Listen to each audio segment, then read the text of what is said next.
Welcome back to another episode of Bus Notes. I'm Vinnie Nardiello here with your guide for people that haven't read the study guide. I'm a teacher, I'm a comedian, and most of all, I'm here to help. I want to save you and your teacher the embarrassment of a silent classroom during discussion. Okay, today we're going to look at To Kill a Mockingbird by Harper Lee. It's one of the greatest novels that became one of the greatest movies, and it's currently on Broadway, where some are calling it one of our greatest plays. And here's 5 things that you'll need to know so To Kill a Mockingbird doesn't kill your GPA. Number 1, the setting. This book takes place in Macomb, Alabama during the 1930s. Now, a lot of people, they think of Alabama now and think it's like the 1930s, but no, this is the actual 1930s. And now this is actually what confused a lot of my students. They would think that it was either the 1960s during the Civil Rights Movement, or they would think it was 1860s. They do experience extreme prejudice and segregation in Macomb, Alabama. Number 2, people to know. We have 2 children in the book. They're our main characters, Scout and Jem. Scout is a 6-year-old girl, and she's our narrator. She's telling this as an older woman, but she's looking back at her childhood when she was 6 years old. Then we have Jem, her older brother. This would be the thing that would get screwed up all the time by students who didn't actually read. Remember, Scout girl, Jem boy. Their father is Atticus Finch. Atticus Finch is the town attorney, and he's taken on the case of a young black man, Tom Robinson, who's been accused of rape. A black man being accused by a white woman of rape is very controversial and a dangerous case for him to take on. But he takes it on anyway. He's tough. He stands up for his beliefs. He stares down a lynch mob. But at the same time, he's gentle. He's understanding. He's sensitive. And he's empathetic to others. We heard about Tom Robinson. Tom Robinson, like I said, is being accused of rape. Falsely accused, I might add. And the accuser is Mayella Ewell.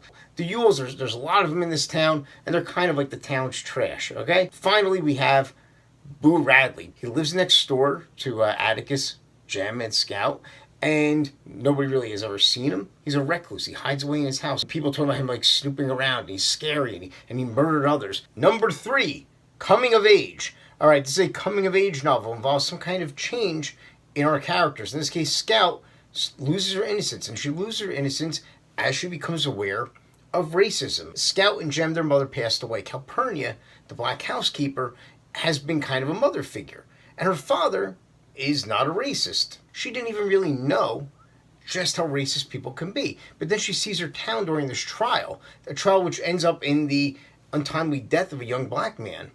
And suddenly these people who are her neighbors are saying and doing these horrendous things. And it all gets explained away by her father, who says, Scout, that's just the way it is. Number 4, gender roles. Scout is what you would call a tomboy. She refuses to wear dresses. She plays in the dirt. She fights. But now she's starting school. People are telling her, you have to put on a dress. You have to act like a lady. All along she's being told that men are superior to women. She's embarrassed by the idea, in some ways, of being a woman. As the book goes on, though, she starts to see maybe it's okay to be a woman. The horrible people are in the book.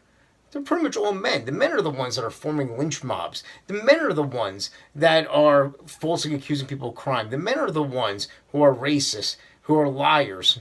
All right? As she puts it, the men and women can be awful. However, at least the women don't try to trick you the way the men do. All right? How can you call somebody a superior gender when they behave like this? Number 5, the title, To Kill a Mockingbird. All right, it comes from a longer quote in the book about how it's a sin to kill a mockingbird because it's harmless. This comes back to us at the end of the book when the character Boo Radley, we talked about him earlier. Now, Boo Radley turns out to be a mentally disabled man who lives next door. And at the end of the book, Bob Ewell, in order to get revenge against Atticus Finch for the Tom Robinson case, tries to kill Scout and Jem. And they wind up saved by Boo Radley. Rather than turn him in, the chief of police says, no, we're not going to do this. Why?